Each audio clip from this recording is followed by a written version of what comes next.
Once upon a time, there lived two friends named Welty and Cayman. They were friends since they were in school and had not seen each other for a long time. Until one day, they ran into each other in a shopping mall.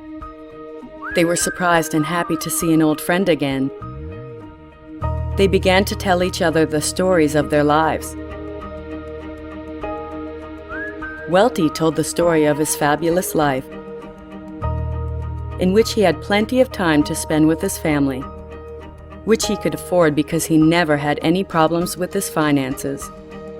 Plus, he had the freedom to pursue his hobbies and be engaged in social activities.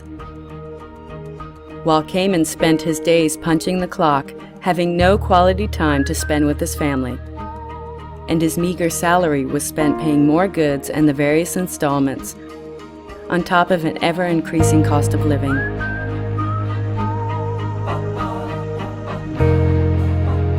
Seeing his friend's pitiful condition, Welty shared a lot of input with his friend. He also told him the story of a boatman who became successful without having to trade his time for money.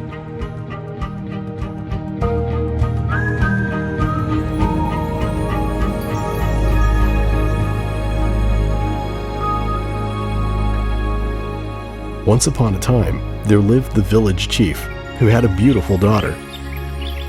Her beauty was such that all the young men in the village fancies her.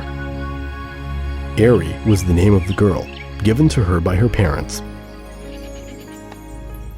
Of all the young men in the village, Airy only set her eyes on two of them. One was called Brito, and the other, Bodhi. It was their spirit and ambition that really impressed her.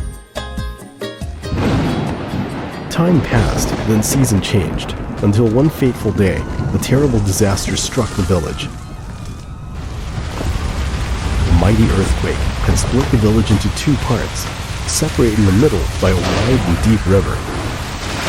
The village chief and his family was now on the western bank of the river, while the two young men, Brito and Bodhi, were on the eastern shore of the river.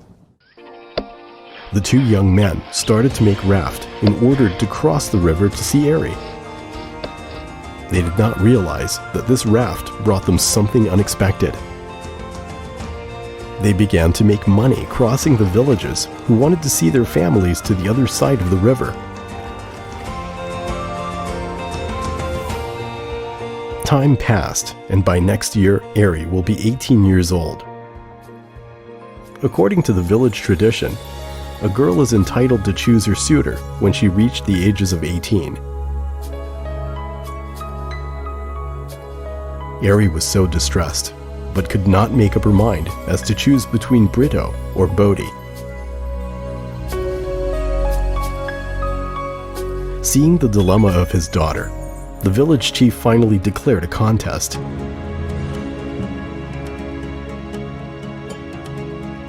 Whoever managed to collect 1,000 taels of gold within 1 year will be entitled to marry his daughter. 1,000 taels of gold was not a small amount of money there. Brito and Bodhi was so dizzy to find the way to collect that amazing sound. They couldn't imagine the thousand of crossing they had to make for 1,000 taels of gold to materialize.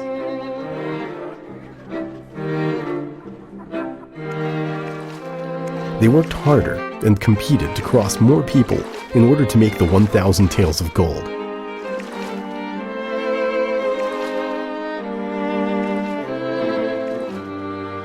As days went by, they became smarter. Now, they were not only building rafts but boats to accommodate more people in one crossing, thus increasing their income.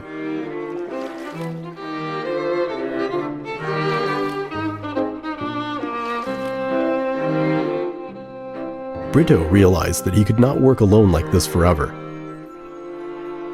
After spending some time calculating, he decided that he could never come out with that sound tails of gold crossing people to the other side. After giving some thought to the matter, Brito decided that he would build a bridge, connecting the two halves of the village, and he would make money by doing that. Brito believed that by building the bridge, he was not only have the 1,000 taels of gold, but he would never have to row his boat again, forever. Brito set his heart to build the bridge that he had drawn, although he encountered strong opposition and ridiculed by the villagers, who told him that building the bridge was a crazy idea, a wasted time, and he would never make any money. While building the bridge, Brito still continued to cross people with his boat, because he realized that his bridge had not yet been completed and still to yield the single cent. By day, he was crossing people with his boat, and by night and in his spare time, he was building his dream bridge. While Bodhi's income had now increased by crossing more people, with his great energy, he could do more crossing in a day than Brito.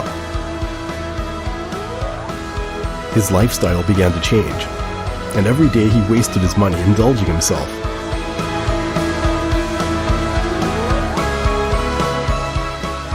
Winter had finally arrived. Brito finally finished to building his bridge. The opening day of the bridge was greeted enthusiastically by the villagers. The price of crossing the bridge was much lower than the paid fare charged by the boats. Moreover, it was much safer crossing the bridge than a boat rides which carried with it the risk of sinking. Brito Bridge functioned very well, and every day people paid to cross. Brito income began to pour in stably. He only needed to build the connecting pipe to let the money streaming into him. Naturally, this led him to be the first to collect the 1,000 taels of gold required by the village chief. Meanwhile, Bodhi's income dwindled every single day. More so as the winter approached and the water of the river turned to ice. The villagers would much prefer to cross the bridge that Brito had built. There was no risk of sinking, and it wasn't slippery even when ice was present.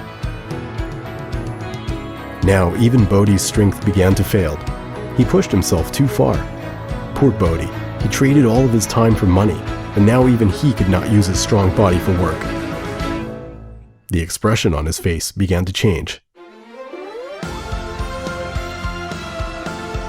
Now autumn had arrived, and Brito's dream finally came true. With confidence, Brito went to the house of the village chief to ask Ari's hand in marriage.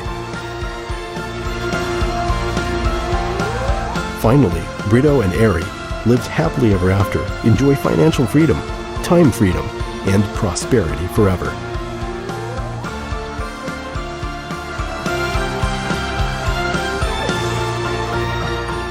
Bodhi finally realized that he had not made the right decision by continuing to rely on his strength to accumulate money.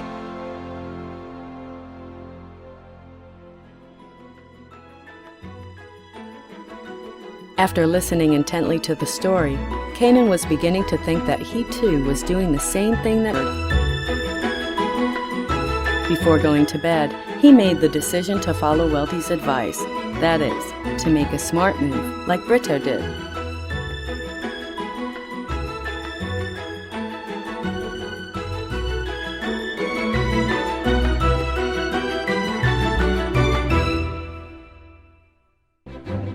What about you?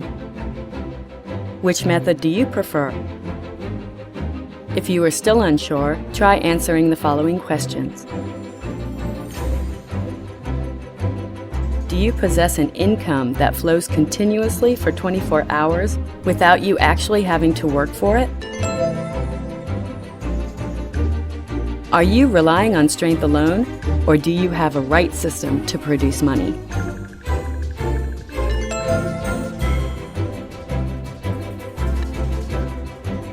Does your income continue to flow after you are gone?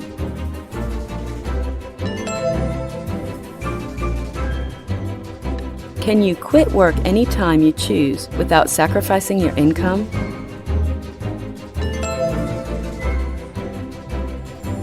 Should you for any reason be out of work now, can you survive for the next year without a job? If you cannot say yes to all of these questions, then please contact